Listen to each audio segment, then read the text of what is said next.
Positive sentence nitaongeza s kwenye subject, na subject inaweza kuwa jina au pronoun, kwa mfano he, she au it. John is busy, nitasema tu John's busy. John's busy. Peter is coming today. Peter is coming today. Peter is coming today. Niuliza where is Mary, nakwambia oh, Mary's cooking. Mary's cooking. Mary's in the kitchen. Mary's cooking.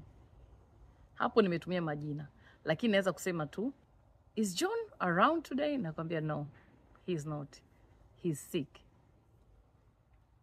Peter is leaving. Nasema tu he's leaving. She's cooking.